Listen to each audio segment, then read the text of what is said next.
जेह दिन शादी क के ले जाई मरदा गे छौरी, जेह दिन शादी क के ले जाई मरदा गे छौरी।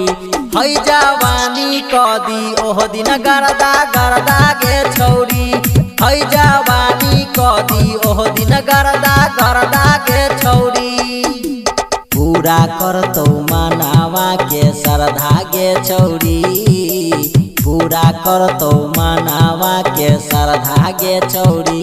हई जवानी क दी ओह दिन गरदा गरदा गे छौरी, हई जवानी क दी ओह दिन गरदा गरदा गे छौरी। Singing by Dharmendra Saxena.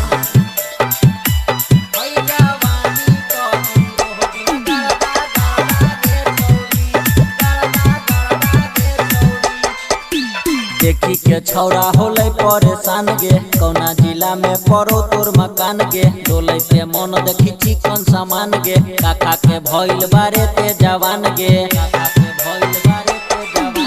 देखी के छौरा होले परेशान गे, कौना जिला में पड़े तोर मकान गे। डोले पे मन देखी चिकन सामान गे, काका के भइल बारे ते जवान गे। दिलवा दे दे करतौ नाही हर जहागे छौरी, दिलवा दे दे करतौ नाही हर जहागे छौरी। हई जवानी क दी ओह दिन गरदा गरदा गे छौरी, हई जवानी क दी ओह दिन गरदा गरदा गे छौरी।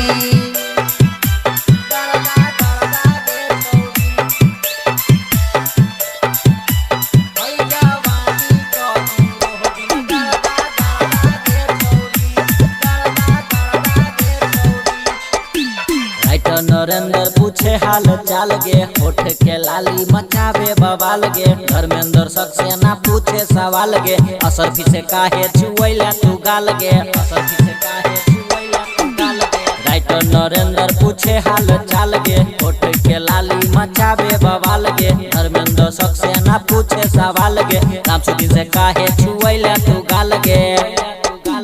उठी तोर बेशरमी वाला पर्दा गे छौरी, उठी तोर बेशरमी वाला पर्दा गे छौरी। हई जवानी क दी ओह दिन गरदा गरदा गे छौरी, हई जवानी क दी ओह दिन गरदा गरदा गे छौरी। धर्मा रिकॉर्डिंग स्टूडियो भरगामा।